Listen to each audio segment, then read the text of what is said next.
Welcome to the Kratom Sobriety Podcast. This is episode 140. I am Jacob, and I'm here with my friend Nolan. How are you doing today, Nolan? I am doing just fine. And who is it that you're going to be interviewing?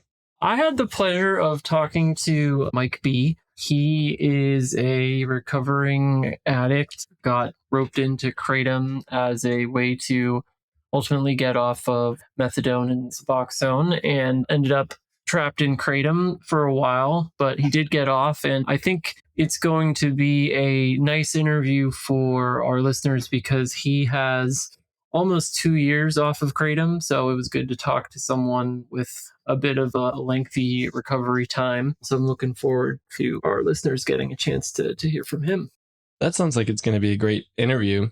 Yeah, I think it was. And I hope everybody enjoys it. I think today we wanted to chat a little bit about hobbies and getting back into some hobbies. So why don't you start us off, Nolan? How's that gone for you? Have you gotten back into any hobbies that you may have dropped in Kratom? Anything new? Absolutely, yes. I think when I was on Kratom, lots of the things that I love to do, like write and read, it's a lot easier to kind of just watch YouTube videos when you're using. It's such an easy thing to do. And the recommendations kind of just stop mattering. It's like I would see something that I normally wouldn't be interested in, like how to sew fabric onto pants. And I would just watch it for 30 minutes. But now I think I've got a lot more passion for writing and reading, and it just feels so good. I feel like there was just a little bit of creativity and lust for life that was missing in my hobbies, and I'm much more interested in going outdoors and staying active. What about you? Yeah, similar experience. I got roped into, just laying on the couch and, watching dumb stuff, reading a lot of short form blurbs on social media and not reading a lot of books. So I've definitely got back into long form reading, gotten back into music related things, gotten into a little more outdoor activities. Yeah, and just generally been more connected with friends and been less isolating. So it's been a much more positive experience than just laying around and taking Kratom and wondering what the hell happened to the day. I could not agree more. And I think that's something that's important, I think, for people to hear is that, to get back into these hobbies, you have to want to put a little bit of elbow grease into it. I know when I was first coming off of Kratom, the last thing that I wanted to do really was write a book. I just, it just wasn't in the right headspace for that. Or the last thing that I wanted to do was go on a long hike. So when you're coming off of it, there's so much potential for you there to reconnect with your friends and to reconnect with your hobbies. So you'll be given a lot of support by yourself committing to this new life and the new motivation you have. But you also have to put in just a little bit of time, but it's worth it. Yeah, I would agree with that. Definitely worth it. Definitely have to put in the time. And it's good to put in the time. If you don't, you can find yourself back in the Kratom pickle, because if you don't have a lot of hobbies or end up with a lot of free time on your hands, sometimes that can lead to, those thoughts that make you want to use. So I would definitely recommend jumping into hobbies once you get through the acute phase or trying something new. Reconnecting with old friends. Like there's so many things you can do with the time that you'll have on your hands once you're able to get through that. I could not agree more. Cool. Looking forward to this interview that's coming up.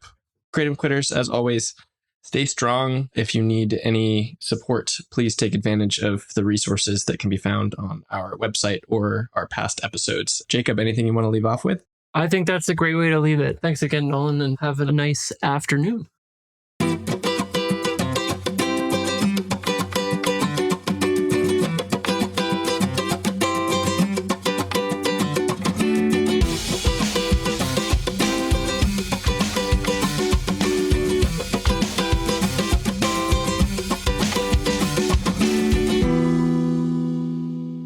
Welcome to the Kratom Sobriety Podcast. My name is Jacob, and this morning I have the opportunity to speak with Mike B.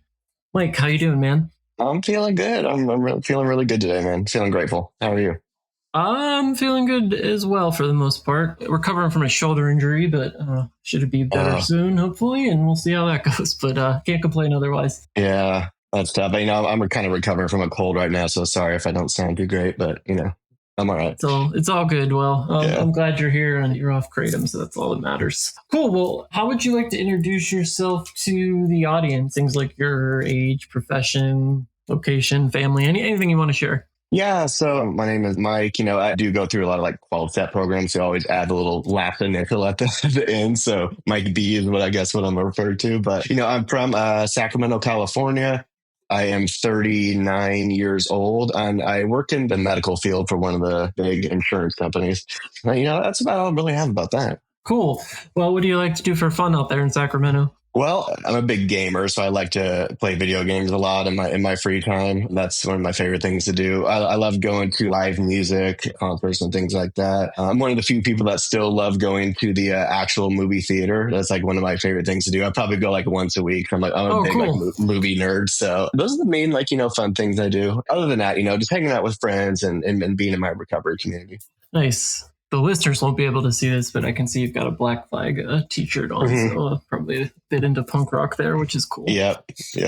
Nice. Well, we could talk about the fun stuff, but probably want to get into the reason why you're here today. So when is your kratom abstinence date? How long have you been sober from kratom? So my kratom abstinence date is July 16th of 2023. Wow, that's awesome. So you're coming up on 2 years here in a couple months. Yep. Yeah, almost there. Awesome. Yeah. So we're recording this on the 19th of April, 2025. So that's over 20 months. That's pretty sweet. Yeah. Yeah. I'm really glad that you wanted to come on because we get a lot of folks in early sobriety. We don't tend to get a lot of people that are 1, 2, 3, 4, 5 years out. So the more we get there, I think the better. We want to hear all stories, but love to hear from someone else that's got a significant amount of clean time. Well, when did you first encounter kratom and how did you come about trying it? So opiate history is a big thing in my past. When I was like 17, I got my wisdom teeth pulled and they gave me Vicodin and I got hooked on that automatically. And that sent me through more than a decade of just opiate abuse. And at the time I was going through a methadone clinic, so medically assisted treatment program. I was just, not happy having to be on that. And I just remember like going online and looking for anything that could help get me off of that medication because it's really extremely difficult to get off of. And this is back in 2017. I started reading forums and things like that, and I heard about something called kratom. And at the time, people were kind of talking about it as like this miracle plant where it could get you off of harder drugs, and there were no side effects. There were no withdrawals from it. It was just this perfect, wonderful thing, this miracle cure. And that's kind of where it started with trying to get off of those harder drugs using that. Yeah, that's a common story. If I had $1 for every time I heard the term miracle plant, I'd probably be a very rich man. That's a whole other story. It's interesting that you say that the wisdom teeth and that first taste of opiates kicked off that love. I don't think I've talked about this in the podcast, but I think the first time I tried opiates was Percocet, and it was about the same age and was also wisdom teeth related. And I had a similar kind of trajectory, and we all know how that goes. All right, other than the problem with opiates, do you have any other history of addiction or substance abuse, or was that just the one that really got you? Yeah, that's the one that really got me. But to be honest with you, I was kind of a garbage can, man. I would, alcohol, Adderall, cocaine, all of it. But opiates were the one that really, all the other ones I would use and I couldn't get opiates, essentially. Okay. So, but yeah, opiates are the one that took me down for sure. That's how it usually goes. So when you first got on the kratom and you were coming off the methadone, did it work? Did it allow you to get off of it? And how did your progression kind of go from there? Yeah, so it worked as advertised. I mean, I was on a pretty high dose of methadone at the time. I used the kratom. I think I used it was a pretty high dose. It was about, I think, 24 grams or something like that throughout the day. And I would say it took away 60 to 70% of the methadone withdrawal. So there was still some like withdrawal, but it definitely worked as advertised. And at the time, the goal was to just use it for a week or two until I could get off of that. But as we all know, that didn't really happen. And then I got stuck on the kratom for 6 years. Okay. Yeah, that's a long time. So after you got through, methadone's a long acting opiate with a long half-life. So the withdrawals can be, even the acute phase can, from what I remember hearing, up to like a month. After that kind of first month, when you were through the acutes, did you just kind of stick with the same dosage, or how did your kind of progression go in the first, like, let's say, year or so? So honestly, I did a pretty good job of keeping it at around the same for a while. So depending on how good the batch was, I guess 'cause I would buy it from vendors online. I wouldn't like go into Okay. smoke shops and get it. Now I buy like kilos and just do like the toss and wash. And depending on how good the batch was, I was anywhere from like 20 to 30 grams of this the powder every day. And I kind of stuck with that for a while, always like kind of changing strains and things like that to try and not get used to a certain one. Okay. And did your usage ramp up from there, or did it take a while? Like, at what point did you start to see that progression of going from like 20 grams to 30 grams to wherever you ultimately ended up? What happened is I would say maybe 3 years in, it just wasn't really working too much for me anymore. And that's when I found we have like a local kava bar around here. They actually sold kratom on tap. It was like a drink that they would like sell. But what I did to actually kind of bump up the effects was they had this kava drink there that was like a concentrated one. And honestly, it would mess you up pretty bad when you mix that with the kratom. So I kind of started using both. Like it got to the point where I was like driving home from that kava bar after taking a whole bunch of kratom, drinking that, and I would be like driving home with like one eye open, Oh, wow. and almost like nodding out. So it kind of bumped up the effects quite a bit. I did that for a little while, and then eventually I found those popular kratom and kava shops that you can get at smoke shops, and then I kind of got hooked on those as well as the powder too.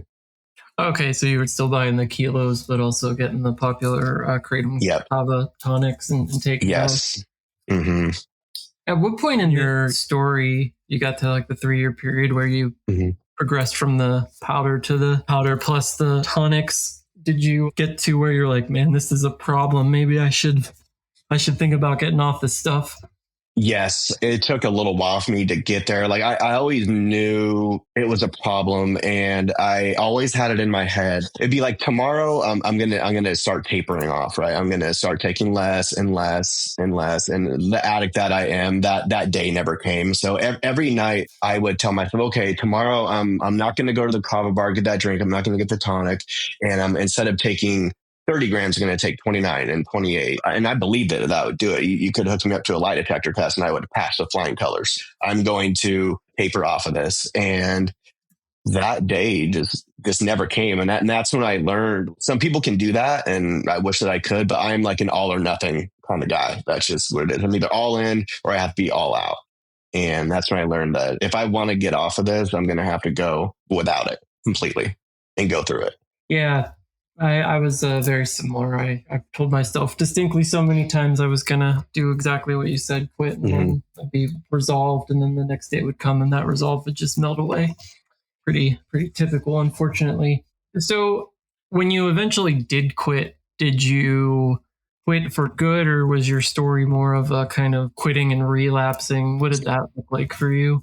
I did try to quit maybe about a year in, and I made it about 2 days before I was like, I can't do this.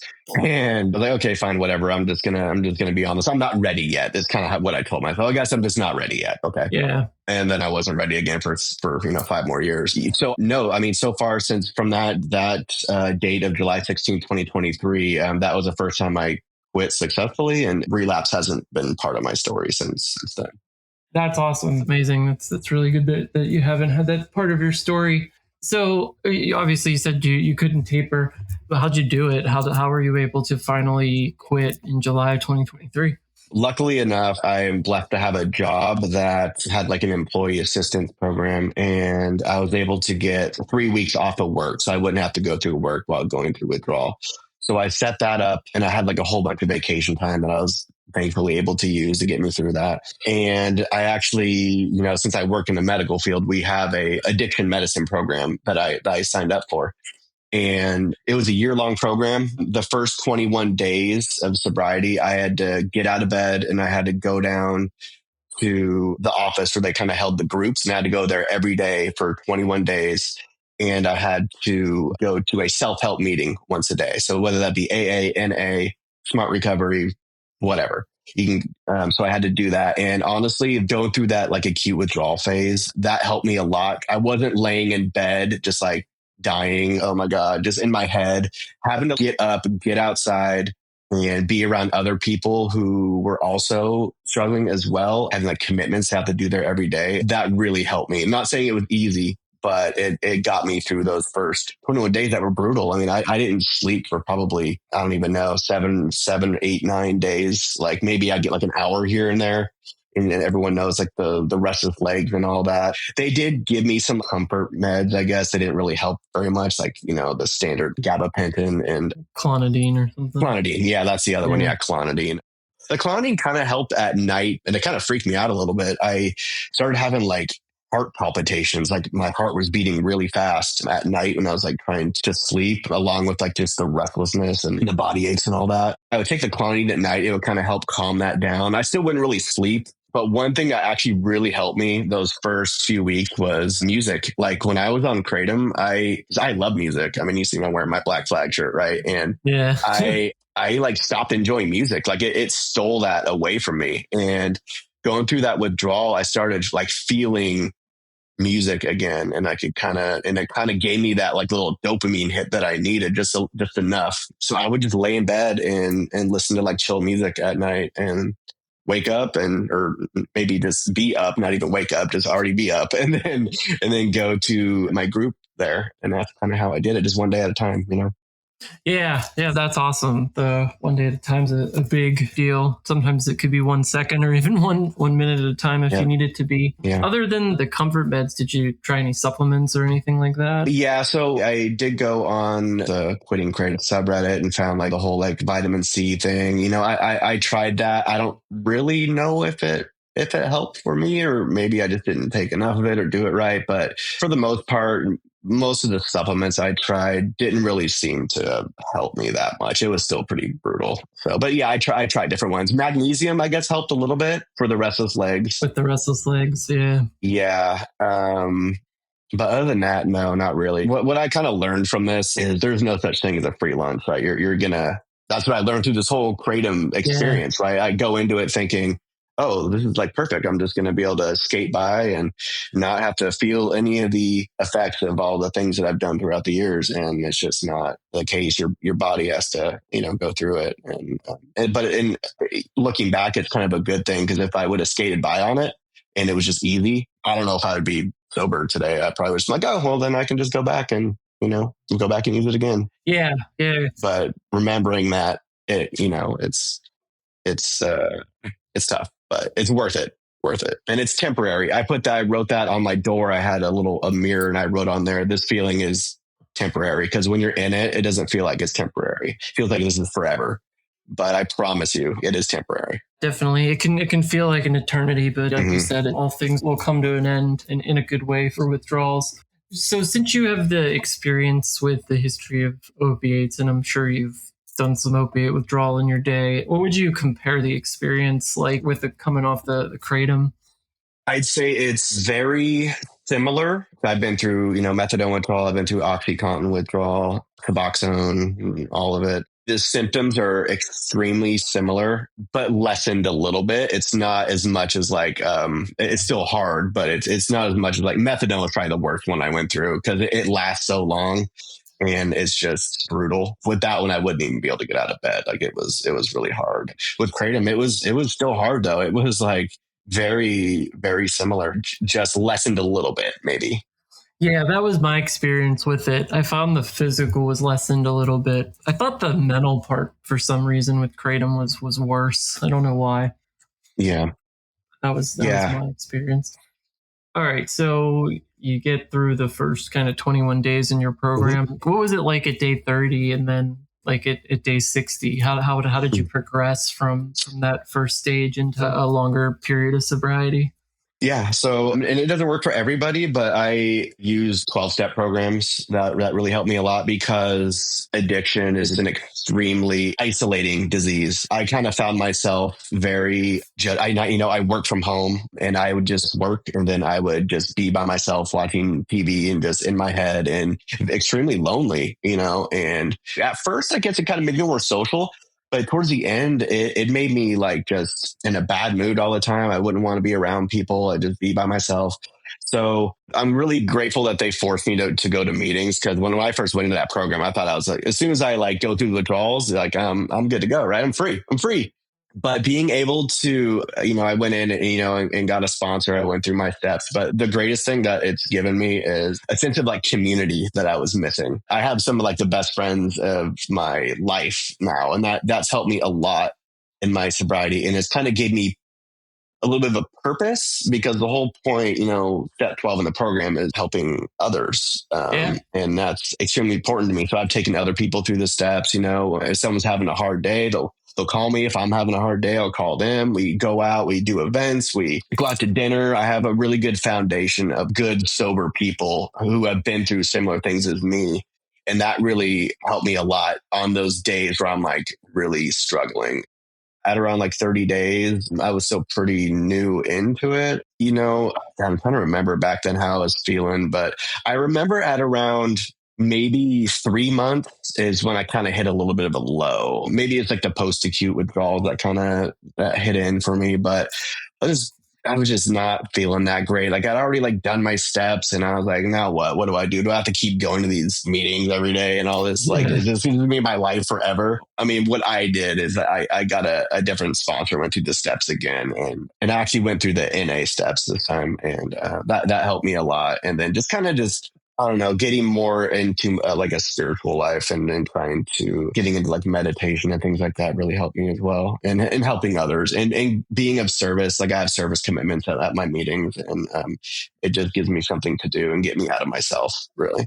Yeah, it's awesome. There's a few things that you said in the answer to that question that I think are super valuable. I think it's a natural reaction. I've done the same thing where it's like, I just got to do this program for now, get through this, and then I'll be fixed. And it definitely doesn't work that way. I've met a couple people that have had that experience, but it's very rare. Mm-hmm. I kind of did the same thing when I got sober before I started using kratom, and what ultimately led me to kratom was probably giving up on a program that I was in, because I was like, oh, I'm 6 months sober, I'll be good now. Yeah, not the case. And what you said really resonated too about having those relationships and building a lot of friendships.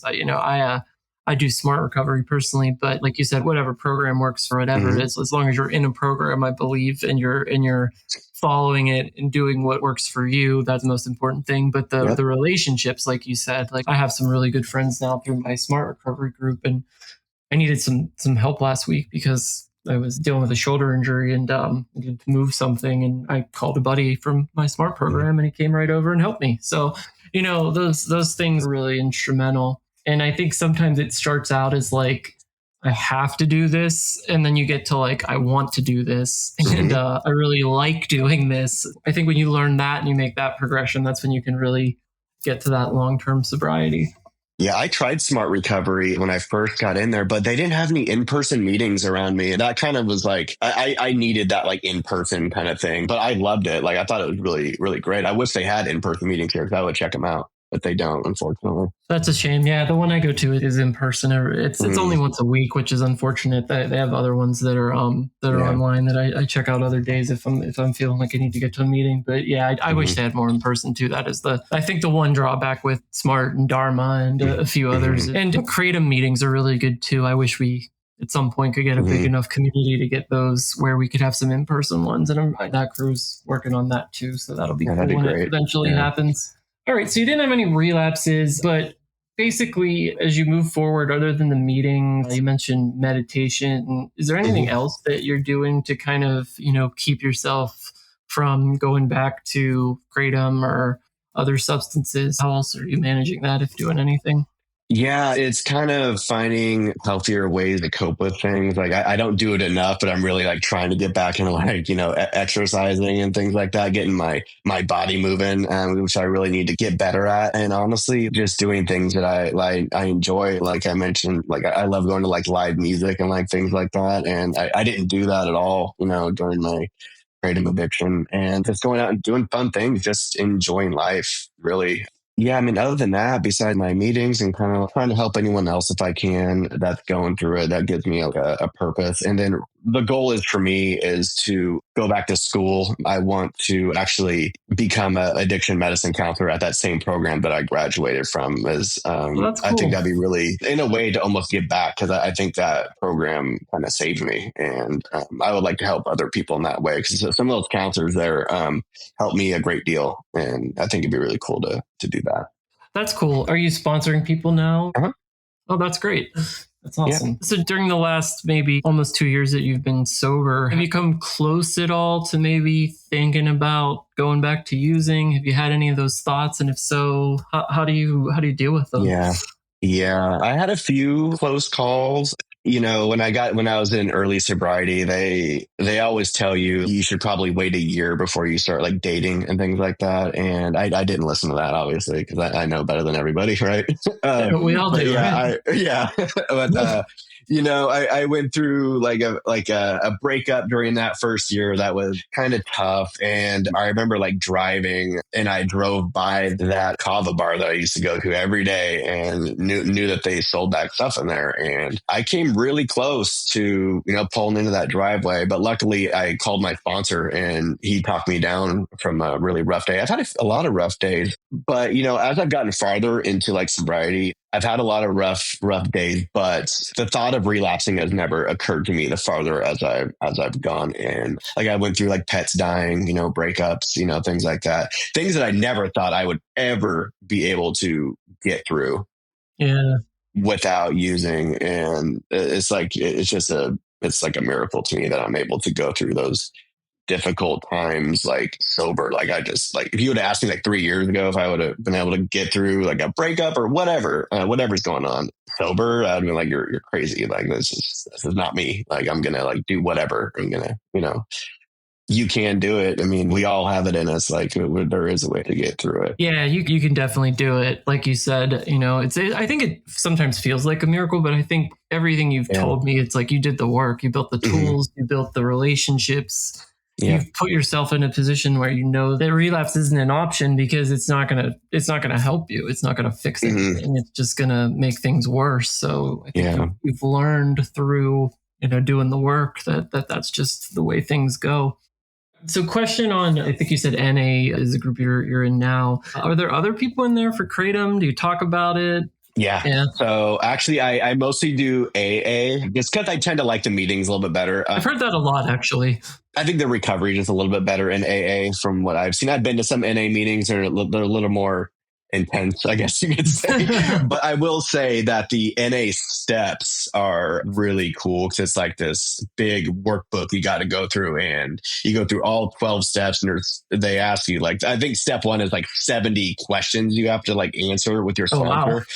And just on step 1. And it's kind of frustrating because they kind of like ask you the same question over and over again, but in like a different way. So it really like digs deep into you. So it's been great. I'm actually on step 12 right now, finishing that, but it took a while. Like it's taken me a while to get through it. Like it's not, it's not, I went through my steps in AA the first, like, couple months. And then, like I said, right around that 3-month mark, I was just kind of not feeling it. But yes, the original question that you said, yes, there are a lot of people that struggle with Kratom. Actually, one of my sponsees, I actually met him in that addiction medicine program I went through, and he was actually the only other person in there that was struggling with Kratom. So me and him kind of like locked eyes, like, oh, finally there's somebody else like me. And that's what I love about this podcast and things like that, because I feel like Kratom it's still kind of niche, I guess you could say. So if you're struggling with it, especially with the things you read online, that it's like, right, oh, it's just like coffee, there's no withdrawal, so, or whatever, you can't get addicted to it or things like that. When you read that stuff and you're like struggling with it,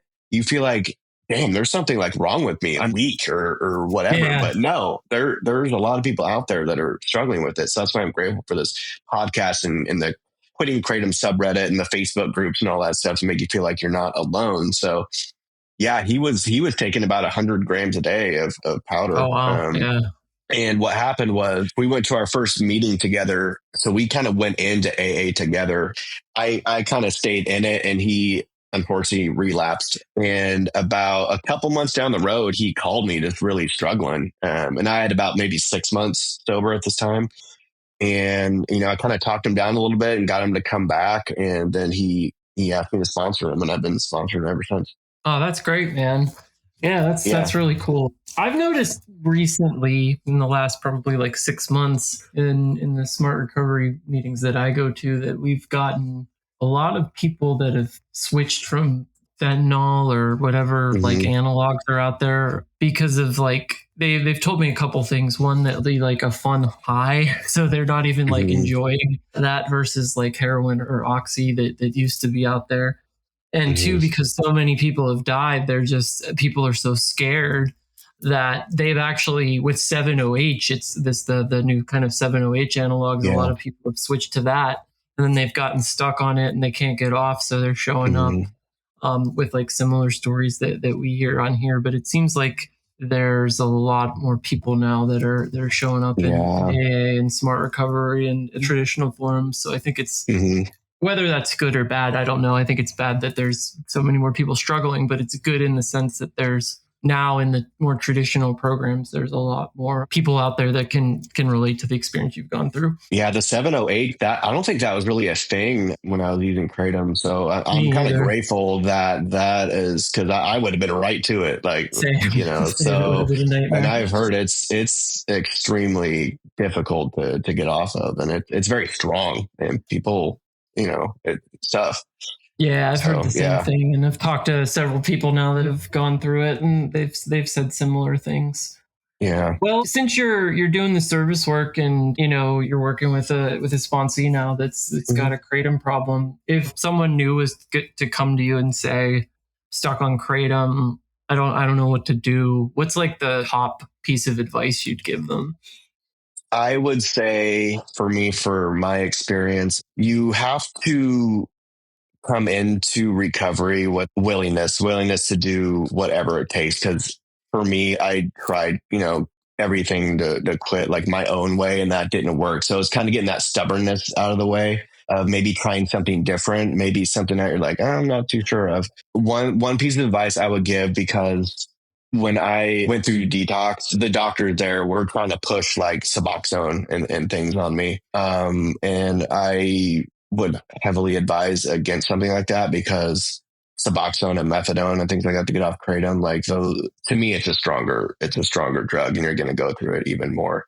For me, what worked, what I would tell somebody is try coming to a meeting, try something different, and kind of be around a group of people that know what you're going through. Because when you're by yourself, you feel like it's the end of the world and no one knows what you're going through. And that's not the case. So I would say come and get some support, whether it's smart recovery, AA, NA, whatever works for you. Just try different things, be around other people that are willing to help you.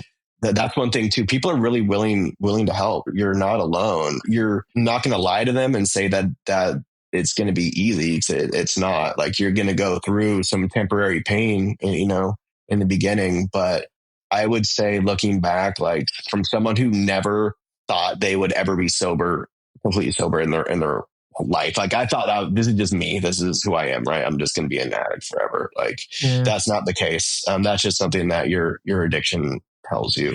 So you're going to go through, you know, a couple of weeks of some temporary pain, but it will be worth it tenfold in the end, you know, as long as you have a good basis of recovery. And just, that's the advice I would give.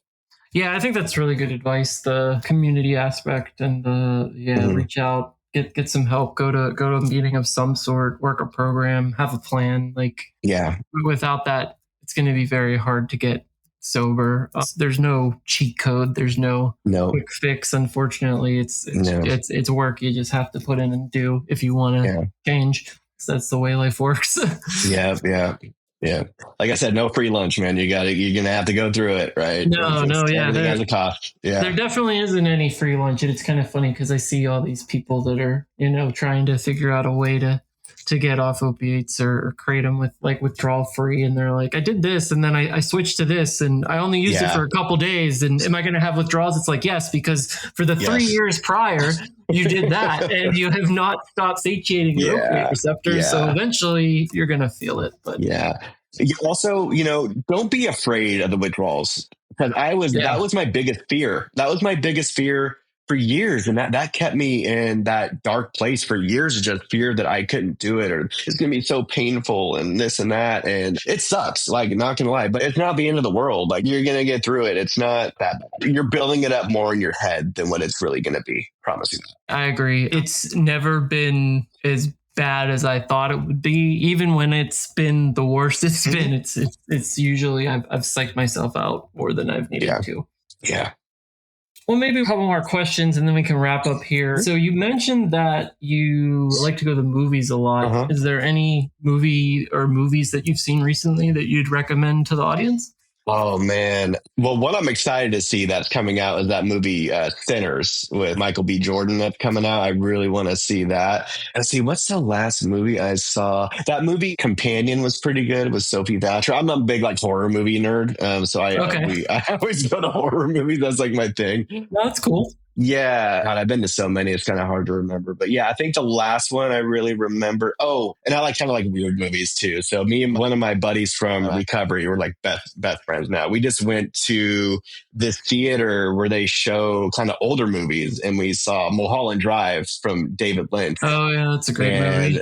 That movie, just seeing it on the big screen was really cool. So, and it's such a weird movie, but I love it. So that was a really cool experience. There's this movie called Strange Darling that was kind of like an indie movie that was really good that I like. So I love a lot of like indie weird kind of movies. I'm not like a big, not there's anything wrong with them, but I'm not like a big like go see the Marvel movie kind of guy. I'm like pretentious artsy fartsy guy, to be honest with you. All the A24 movies, right? Yeah, you're talking to someone with very similar taste in movies. I like what's his name, Lanthimos, and like The Lobster was really good. And what's the latest one? It's like a deer, something about a deer. I forget. I don't know. Like there's a lot of really good movies. I watched an old one too on the Criterion collection that was very like apropos for this time. I can't remember the name of it now, so I'm going to mention it and I'll not be able to tell the audience. But basically, the premise was this guy was in this, they picked him out of like a carnival in the 50s and like they put him on a TV show, and he was basically like this propaganda guy, and he could basically like say whatever. And it was very much like similar to our time with like all the social media and everything and how that goes out. What the hell was the, I'll have to remember the name of it and maybe put it in here. Yeah, let me know. I want to check that out. Yeah. There's lots of good movies out there though. So many. Well, I guess maybe two more questions and then we'll wrap up. So what's your life like today now that you've got almost 2 years kratom free? I just feel blessed to have the life that I have today. Like not saying that every day is like rainbows and puppies and all that stuff. Like it's not, like life is still going to come at you with things. But one thing that I'm able to do is I'm able to go through those times and get through it with support and everything that I've learned in recovery. Like financially, obviously, I'm doing a lot better just because I'm not spending a buttload of money on kratom. I was able to actually move into like my own place by myself for the first time in my life, because I would always live with like parents or like, you know, a roommate or a girlfriend, or so having like my own space is like something new for me that I just kind of moved in a few months back, and it's amazing. I feel like I'm finally like growing, I guess you could say, because I feel like I was stunted for so long. So I kind of feel like I'm growing, and I'm just honestly for the first time in my life like excited about the future of what's going to happen. Like I feel like I don't know what's going to happen, but like any good movie, right? I'm excited to see where it goes. And that's kind of like the mindset I have right now. And yeah, just excited about life and where it takes me. That's awesome. Yeah. A great way to describe addiction, I think, would be stunted and stuck. So I think, growth is something that can really pretty much only happen when you're not addicted and dependent on a substance. I guess, is there any questions that you wish I would have asked you, or anything else you'd like to tell the audience before we wrap up, or any questions you want to ask me? No, I don't think so. I think you did a great job, man. I think we kind of hit everything. Cool. So yeah, I think we did great. Yeah, I'm good, man. I do too. I think it was a great interview. Mike, thank you so much for your time. I think this is going to be really helpful for our guests. Love to get folks on with a little bit more clean time like yourself, and keep up the good work, man. Yeah, I appreciate you, man. You too. And I'm really glad that you're doing this thing. I think it's a great way to be a service, right? What you're doing. So I think it's great. Oh, thank you. I really appreciate that. Well, I hope you have a wonderful rest of the day. You too, man.